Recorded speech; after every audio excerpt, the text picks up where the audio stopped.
Assalamualaikum warahmatullahi wabarakatuh. Alhamdulillahirabbil alamin wassalatu wassalamu ala asyrofil mursalin sayyidina maulana Muhammadin wa ala alihi washabihi asmain amma ba'du.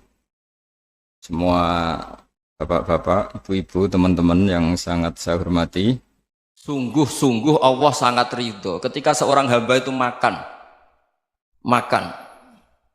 Makan ketika sesuap nasi dia muji Allah, ketika minum seteguk nasi dia muji Allah. Itu kalau orang diridhoni Allah itu wali betul. Itu untuk jadi wali itu gampang. Kamu makan ridho, kamu ninjak buminya Allah ridho seneng, kamu hidup keseharian aman seneng.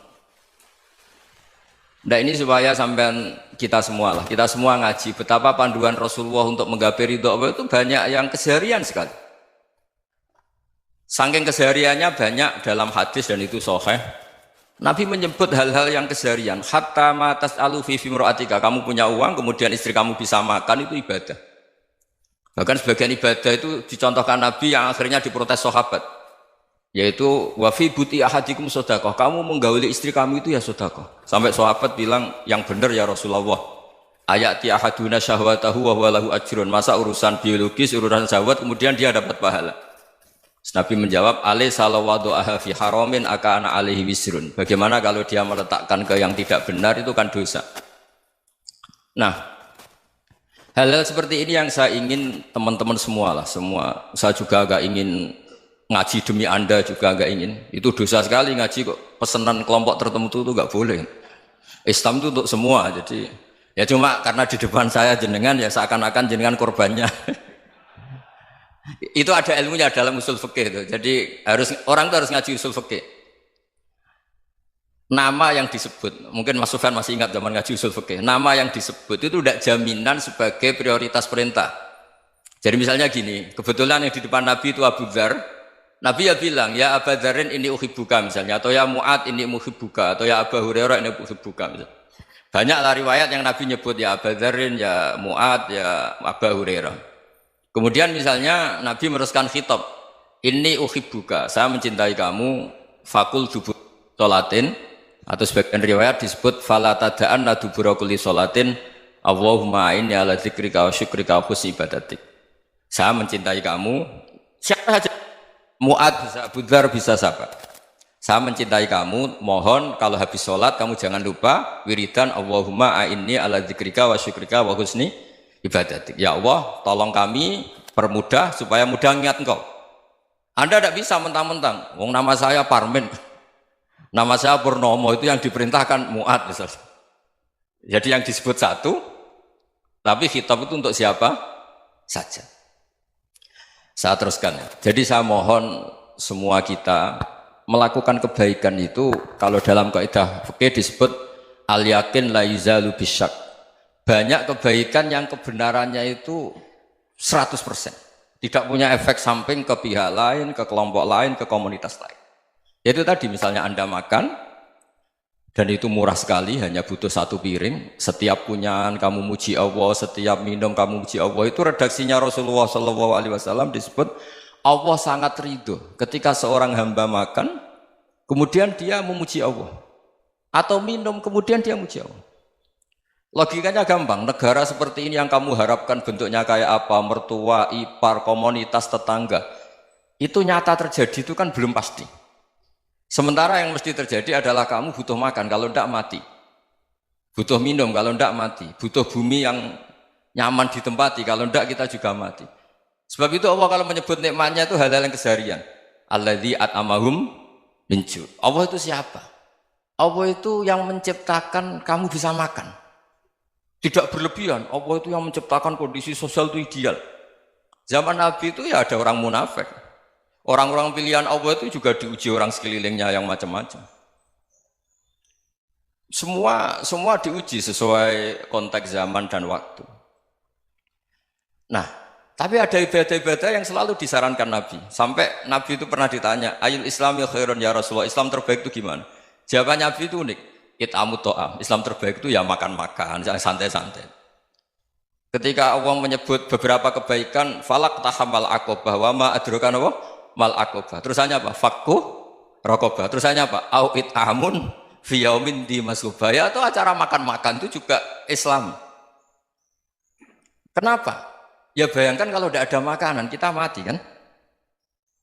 Kondisi sosial tidak ideal tuh Anda masih gak apa-apa, tapi kalau Anda tidak makan, Anda tidak minum, kamu punya istri cerewet masih bisa hidup, punya mertua cerewet masih bisa hidup, tapi kalau tidak makan bisa mati. Berarti penting mana istri sama makan? Penting mana? Makan. Semoga istri Anda dengar, nanti kamu disuruh makan tapi pulang deh. Itu kalau dibahasakan makan masih memahami, penting mana nasi satu piring dengan istri. Nggak ada nasi mati, nggak ada istri belum mati. Penting mana? Gak berani jawab kan? Nah, ternyata Anda ada garang kan di depan istri. Jadi saya mohonlah, mungkin Mas Sufyan Sauri tadi yang bisa bantulah. Teman-teman tuh ngaji yang keseharian saja. Karena kita nyari ridha Allah itu berdasar firman Allah. Dan firman Allah itu menyebut keseharian tuh riang, gampang. Yaitu tadi misalnya wa min ayatihi manamukum billaili wan nahar. Termasuk ayat-ayat Allah itu kamu tidur. Maka dulu itu ada guyonan, ada tokoh Mu'tazilah, kelompok dalam Islam yang berpikir manusia itu bisa menentukan ikhtiarnya sendiri. Karena saya bisa duduk, duduk, ingin berdiri, berdiri. Karena kelompok ini nggak terima kalau semua kehendak Allah, nanti bagaimana kalau semua kehendak Allah kok ada hisab ya, ada sanksi. Lucunya itu dia akhirnya, ini cerita ya, mencintai seorang perempuan, cantik sekali. Dan itu dia menjadi ahli sunnah itu oleh hal-hal yang sepele. Karena istrinya cantik, ya namanya suami istri itu hubungan intim. Terus ditanya, Mas, masih ingin lagi? Masih. Silahkan diulang lagi. Wah ya tidak bisa. Katanya manusia bisa menentukan yang diinginkan. Itu tobat itu.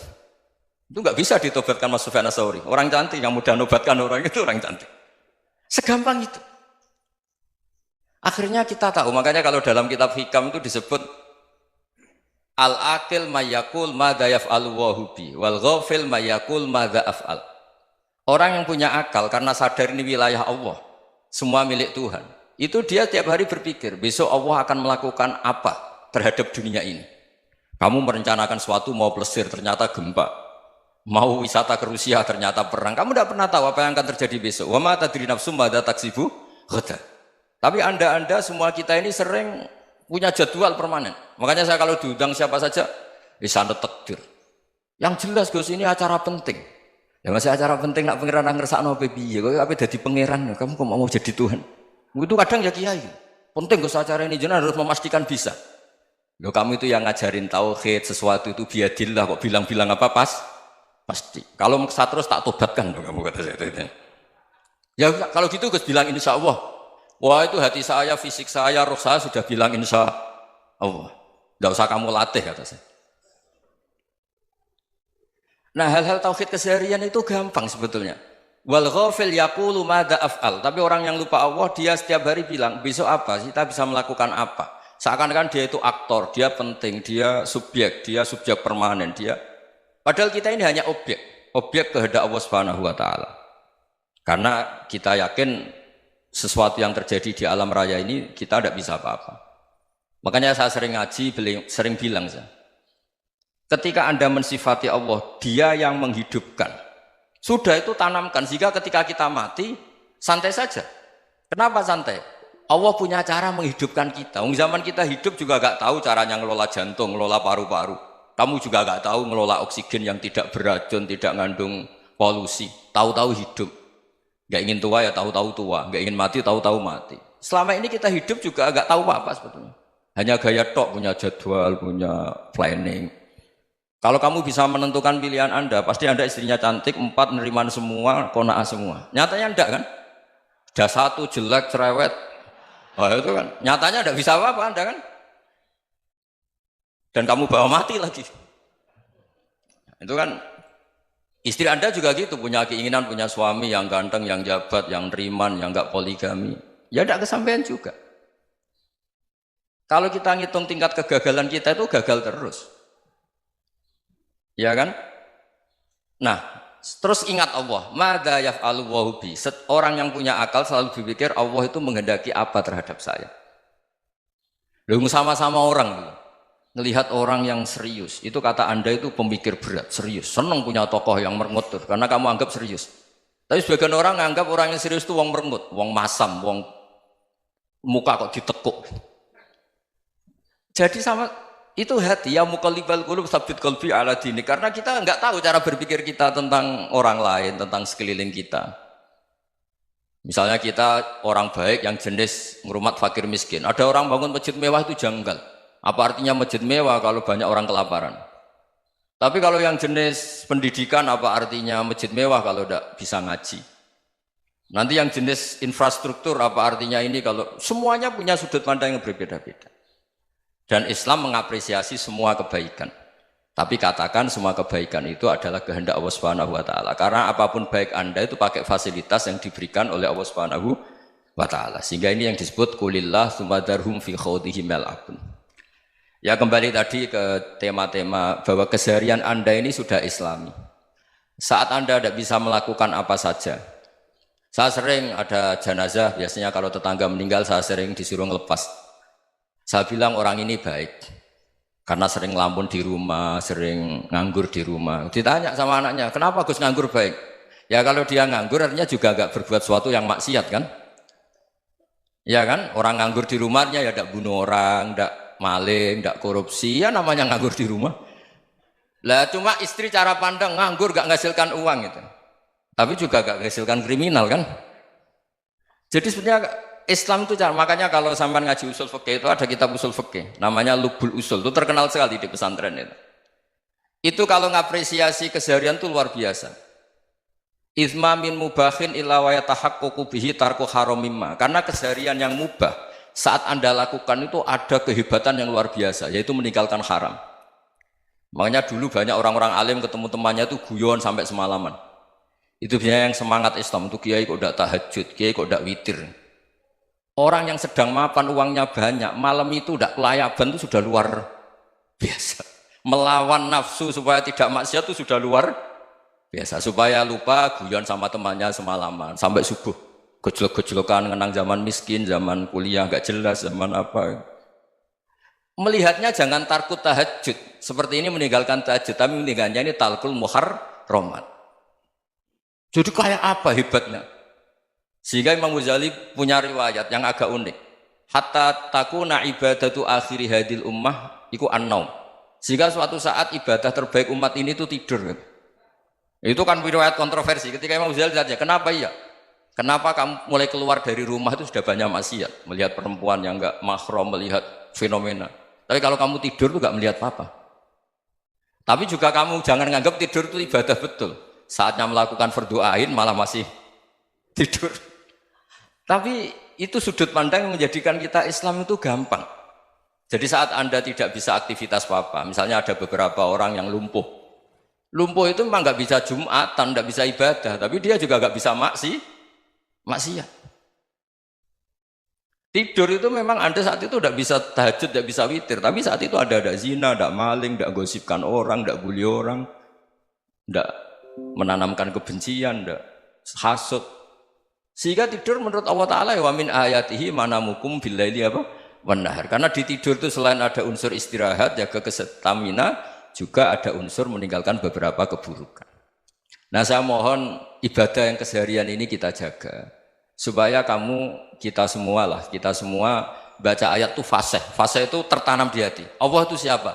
Alladzi at'amahum min ju'i wa amanahum min khauf. Dan Allah kalau cerita di Quran itu anna sababnal ma'a sabba tsumma syaqqaqnal ardha wa syaqqa fa ambatna fiha habba wa inaba wa qadba wa zaituna wa nakhla wa hada'iqa hulba. Kamu tahu saya ini siapa kata Allah? Saya ini adalah Tuhan yang menurunkan air, kemudian ada tanaman banyak. Habba wa inaba wa qadba, ada zaitun, ada tin, kalau orang Jawa mungkin ada tela, ada padi, ada mangga, ada pisang. Sudah. Wa inaba wa zaituna wa nakhla wa hada'iqa hulba, ada perkebunan yang lebat. Tujuannya apa? Mata Allahkum, silahkan kamu pakai, kamu nikmati. Tapi karena kadang kita ini punya ide-ide besar.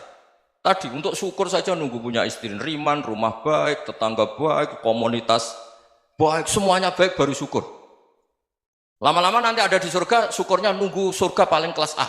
Itu sudah ada yang menghuni Rasulullah, kamu nggak boleh di situ. Masa untuk syukur saja repotnya Masya Allah. Jadi mohonlah Quran yang kalau Anda hafalkan juz amma itu kan ada ayat-ayat yang kayak tadi. Ya, fal yang dzuril insanu ila ta'ami. Coba lihat apa yang kamu makan ya? Dari mana?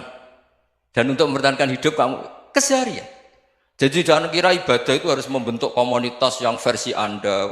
Ibadah itu harus yang hal yang mulu-mulu. Kesehariannya Anda alami.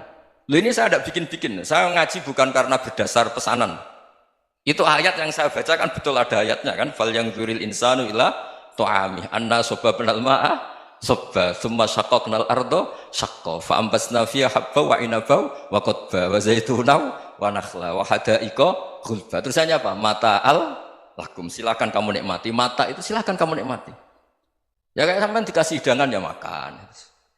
Ya sudah makan, habis makan ya minum, habis itu ngantuk ya tidur. Ya sudah normal-normal saja. Kayak apa indahnya Islam. Tapi Anda mencari Islam yang gimana lagi?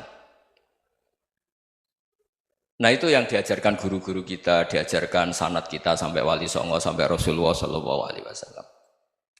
Bahwa pada akhirnya ada jihad, ada perang. Itu dulu memang perang, bukan membunuh, beda.